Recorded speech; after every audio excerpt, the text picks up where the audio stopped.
நேத்தா முந்தான சிடிஆர் நிர்மல்குமார் என்ன சொல்றாரு, ராகுல் வந்து டிகே சிவகுமார்கிட்ட பேசினாரு கர்நாடக முதலமைச்சர்கிட்ட, ஆனா அவர் திமுக ஃபேமிலி சொல்றதான் கேட்கிறாரு அப்படின்னா ராகுல் பப்புவா?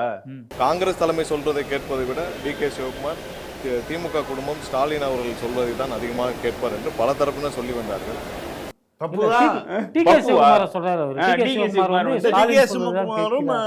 திமுகவும் தலைமையும் வந்து ரொம்ப நெருக்கமா இருக்காங்க. அதனால அவங்க திமுக சொல்றதுனால தண்ணி திறந்து விட மாட்டாங்க. சரி, ஜனநாயகம் ப்ரொடியூசர் எந்த ஊருக்காரர்? கர்நாடகால தானே இருக்கிறாரு. அவர் டிகே சிவகுமார் டெல்லி பிரதிநிதியா போட்டு வச்சிருக்கீங்களே. டெல்லி பிரதிநிதியா போட்டு வச்சிருக்கீங்களே. அவர் அங்க அரசாங்கத்தோட நெருக்கமாக இருக்கக்கூடியவராச்சா? தமிழ்நாட்டினுடைய டெல்லி பிரதிநிதியா ஒரு கர்நாடகா மாநிலத்தை சேர்ந்தவரை போட்டு வச்சுட்டு நீங்க வந்து பேசுறீங்களா?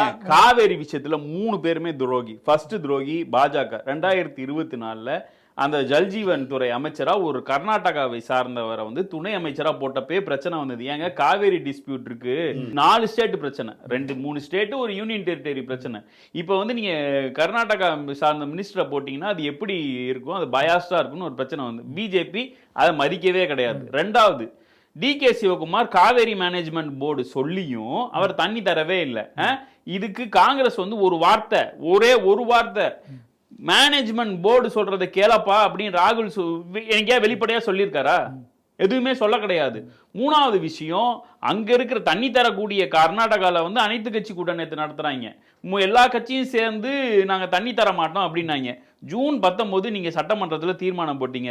தீர்மானம் போட்டப்ப எதிர்கட்சி தலைவர் என்ன சொன்னாரு, எல்லாரும் சேர்ந்து போய் தீர்மானத்தை வந்து ஒன்றிய அரசுகிட்டையும் காவேரி மேனேஜ்மெண்ட் போர்டு கிட்டையும் நம்ம போய் பேசுவோம் அப்படின்னாரு.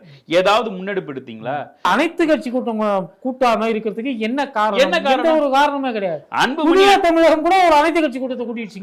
அனைத்து கட்சி கூட்டம் நடத்தணும்னு அன்புமணி சொல்றாரு, திமுக தலைவர் சொல்றாரு, எடப்பாடி பழனிசாமி சொல்றாரு, அவங்க கூட்டணியில் இருக்க விசிகா சொல்லுது.